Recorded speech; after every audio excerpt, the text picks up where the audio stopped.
Geofisika Universitas Cokro Aminoto Palopo. Di sini saya akan membuat tutorial materi tentang informasi geografis dalam aspek geografis. Informasi merupakan sekumpulan data maupun fakta yang telah diorganisasikan atau diolah secara tertentu sehingga memiliki arti bagi penerima, yaitu keterangan atau pengetahuan. Dengan demikian, data merupakan sumber informasi. Informasi dapat juga dikatakan sebuah pengetahuan yang diperoleh dari pembelajaran, pengalaman, atau instruksi. Geografi merupakan bidang ilmu yang mempelajari tanah, air,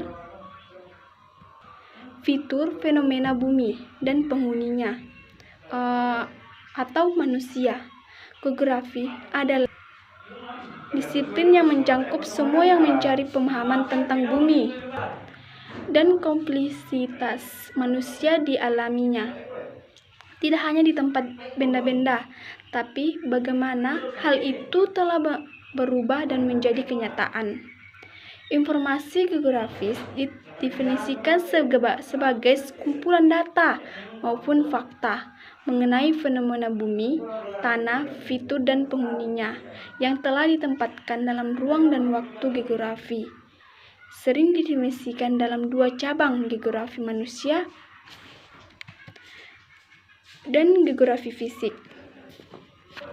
Meskipun dalam pengembangannya terdapat juga cabang geografi, teknik, dan perencanaannya. Wilayah geografi manusia berhubungan dengan studi tentang orang dan komunitas, budaya, ekonomi, dan interaksi mereka dengan lingkungan. Dengan mempelajari hubungan mereka dengan data lintas ruang dan tempat. Geografi fisik berhubungan dengan studi proses dan pola di lingkungan alam seperti atmosfer, insofar, biosfer, dan geosfer. Penggolongan jenis dan macam informasi geografis. Informasi geografis menampilkan informasi yang direvisikan secara geografis, yang meliputi lokasi seperti garis lintang, bujur, maupun lokasi jalan. Informasi yang berkaitan dengan lokasi tertentu disebut dalam bahasa GIS sebagai atribut. Sumbernya dapat berasal dari data lapangan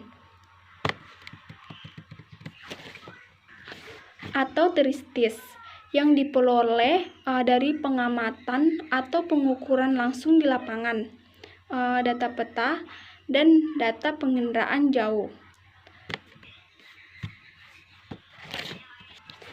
Ada dua data spesial atau kerukunan merupakan data yang merepresentasikan aspek keruangan dari satu fenomena atau mengindikasikan posisi geografis suatu fenomena. Contohnya antara lain letak suatu wilayah, posisi sumber minyak bumi, dan sebagainya. Data spesial dapat terbentuk titik atau poin, contohnya posisi terminal, garis atau polyline, contohnya garis jalan raya, area atau poligon, contohnya wilayah kecamatan. Data atribut atau deskripsi merupakan data yang mempresentasikan aspek deskripsi atau penjelasan dari suatu fenomena di permukaan bumi dalam bentuk kata-kata, angka, atau tabel. Contohnya kepadatan penduduk, jenis tanah, dan sebagainya. Data atribut dapat berupa data kuantitatif atau angkatan atau statik. Contohnya jumlah penduduk, data kualitatif atau kualitatif mutu, contohnya tingkat kesuburan tanah. Informasi geografi fisik. Secara garis besar, seluruh objek kajian geografi dapat dibedakan ada dua aspek utama, yaitu aspek fisik dan aspek sosial. Geografi fisik mempelajari tentang lahan atau landscape, yaitu bagian ruang dari permukaan bumi yang dibentuk oleh adanya interaksi dan interdependisi untuk lahan. Perhatikan utama geografi fisik adalah lapisan hidup atau layer dari lingkungan fisik, yaitu zona tipis dari dataran dan lautan yang di dalamnya terdapat sebagian besar fenomena kehidupan yang meliputi aspek kimiawi, biologis, astronomis, dan lain sebagainya. Yang pertama itu meteorologi dan klimatologi. Meteorologi dan klimatologi adalah ilmu yang mempelajari gejala cuaca dan iklim di atmosfer. Meteorologi merupakan ilmu yang mempelajari proses fisik dan gejala cuaca yang terjadi di lapisan atmosfer atau troposfer. Sedangkan klimatologi adalah ilmu yang mencari gambar dan penjelasan fisik iklim, mengapa berbeda keterkaitan dengan aktivitas manusia. Atmosfer bumi memiliki beberapa lapisan, yaitu troposfer, lapisan bawah dari atmosfer, stratosfer, mesosfer, dan termosfer, dan eksosfer. Contohnya, mengaplikasikan keilmuan ini adalah saat kita ingin memprediksikan cuaca di suatu wilayah atau mengetahui hujan apa yang terjadi di wilayah tersebut. Keilmuan ini juga bisa menjawab mengapa daerah di belakang gunung senantiasa lebih hangat, bagaimana hujan dapat terbentuk, mengapa India dan Bangladesh mengalami musim banjir dan kering dalam satu tahun, serta bagaimana sebenarnya proses daur air yang ada di alam. Yang kedua itu oceanografi.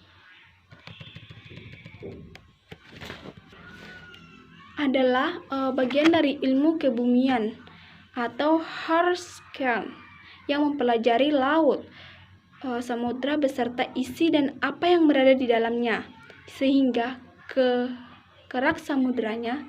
Secara umum, oceanografi dapat dikelompokkan ke dalam 4 bidang ilmu, yaitu geologi, oceanografi, dan mempelajari lantai samudra atau litosfer di bawah laut.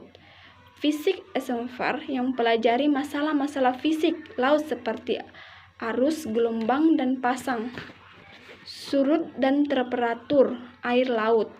Kimia atmosfer yang mempelajari masalah-masalah kimia di laut. Dan biologi yang terakhir yaitu biologi oceanografi yang mempelajari masalah-masalah yang berkaitan dengan flora dan fauna atau biodata di laut. Contohnya pengaruh daerah pesisir dan laut terhadap kehidupan manusia adalah sebagai sumber mata pencarian bagi nelayan dan petani garam. Namun, laut juga dapat membawa malapetaka dalam bentuk bencana seperti tsunami dan banjir rob. Hidrologi dan hidrografi. Hidrologi itu mempelajari gerakan dan distribusi air di bumi. Adapun hidrografi adalah suatu cabang ilmu geografi fisik yang berhubungan dengan peneliti dan pemetaan air di permukaan bumi. Hidrologi adalah cabang ilmu geografi yang mempelajari penggerakan, distribusi, dan kualitas air di seluruh bumi, termasuk siklus hidrologi dan sumber daya air. Orang yang ahli dalam bidang hidrologi disebut hidrolog, bekerja dalam bidang ilmu bumi, dalam ilmu lingkungan, serta teknik sipil dan teknik lingkungan. Kajian ilmu hidrologi merupakan hidrometeorologi atau air yang berada di udara dan berwujud gas. Petomologi atau aliran permukaan. Hidrologi atau air di permukaan yang relatif tenang seperti danau, waduk. Hidrologi atau air tanah, dan kineologi atau air yang berwujud padat seperti es dan salju, dan kualitas air. Contohnya yaitu pengaruh air terhadap kehidupan di daerah Timur Tengah. Di sana, kota-kota besar pasti terletak dekat dengan badan air seperti sungai atau oasis. Hal ini terjadi karena manusia membutuhkan air dalam jumlah banyak untuk bertahan hidup. Selanjutnya yaitu geologi dan geofrologi. Geologi menjelaskan bagaimana bumi terbentuk dan bagaimana bumi merubah dari waktu ke waktu. Adapun geofrologi mempelajari bentuk permukaan dan sejarah pembentukannya. Menurut Holmes, geologi merupakan ilmu pengetahuan yang mengurangkan tentang evolusi bumi secara menyeluruh beserta penghuninya sejak awal pembentukannya sehingga sekarang, yang dapat dikenali dalam batuan. Menurut Bates dan Jocks, geologi adalah ilmu yang mempelajari planet bumi, terutama mengenai materi penyusunannya, proses yang terjadi padanya, hasil proses tersebut, secara planet itu, dan bentuk-bentuk kehidupan sejak bumi terbentuk. Geologi dapat dibedakan menjadi beberapa cabang, yaitu berdasarkan subjek dan terapannya. Ada beberapa subjek diantaranya yaitu proses geologi, geologi fisik dan geologi tektonik, material kulit bumi, kristalografi, mineralogi, petrologi, sedimentologi, bentuk dan struktur bumi, geologi struktur, sejarah bumi, geologi secara stratigrafis, planologi, sifat fisik bumi, geofisika, distribusi unsur kimia, geokimia.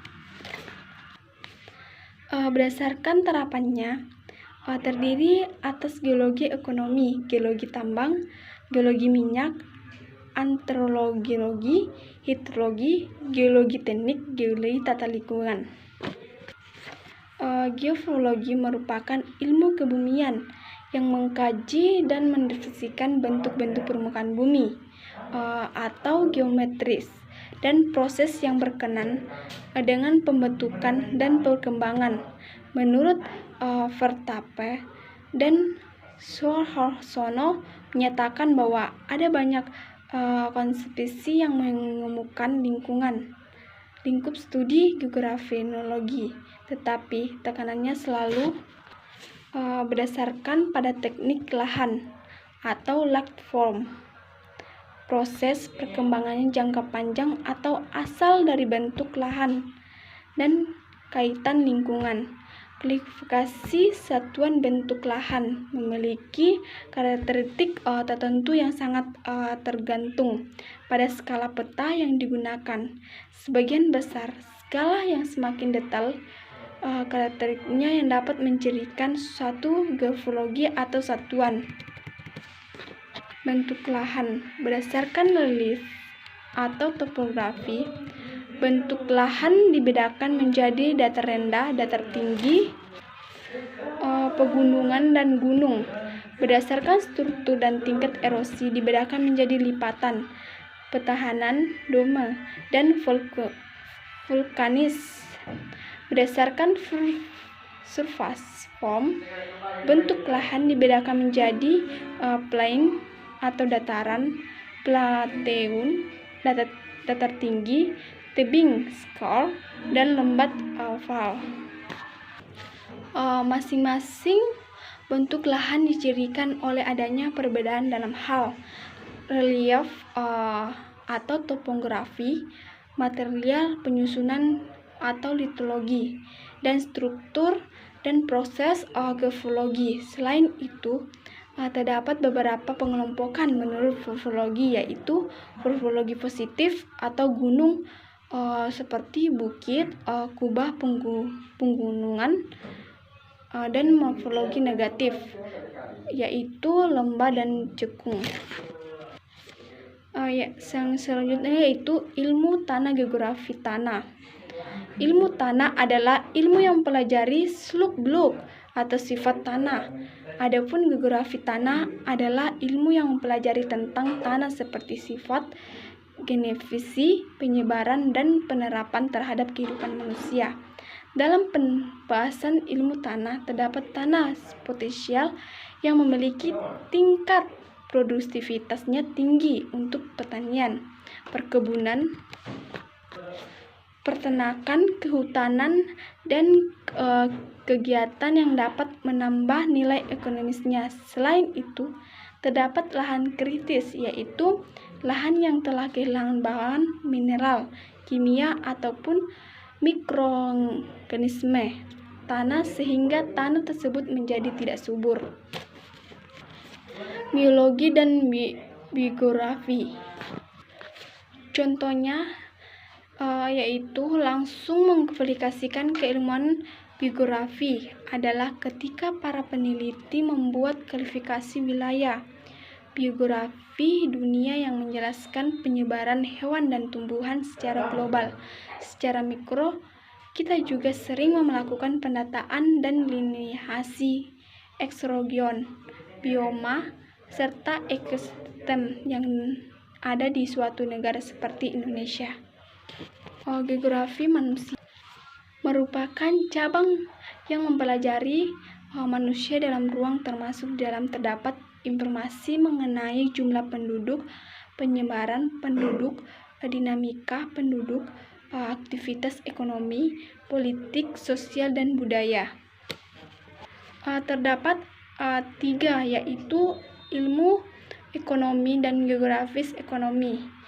Ekonomi adalah ilmu pengetahuan yang mempelajari usaha-usaha manusia untuk mencapai kemakmuran, gejala-gejalanya, dan hubungan timbal balik dari usaha tersebut. Adapun geografi ekonomi membahas bagaimana usaha manusia mengaplikasikan sumber daya alam yang menghasilkan bahan dagangan, pola lokasi, dan penyebaran dari suatu kegiatan industri. Yang kedua yaitu ilmu politik dan geografi politik. Politik adalah kegiatan pada suatu negara yang berhubungan dengan proses menentukan tujuan-tujuan yang telah dipilih atau negara untuk menggapai yang akan dicapai oleh negara tersebut. Adapun geografi politik mempelajari unik-unik politik wilayah, perbatasan, serta bumi, ibu kota suatu region dengan unsur-unsur kekuatan nasional dan politik internasional. Yang terakhir yaitu demografi dan geografi penduduk. yaitu ilmu yang mempelajari keadaan dinamika perubahan-perubahan penduduk. Adapun geografi penduduk adalah cabang ilmu geografi yang menemukan variasi kualitas ruangan dalam demografi dan non-demografi dari penduduk. Selain itu, geografi penduduk mempelajari konsekuensi sosial dan ekonomi yang berasal dari rangkaian interaksi dengan suatu rangkaian khusus dari kondisi-kondisi yang terdapat di dalam diberikan oleh unit dari suatu daerah. Itulah penjelasan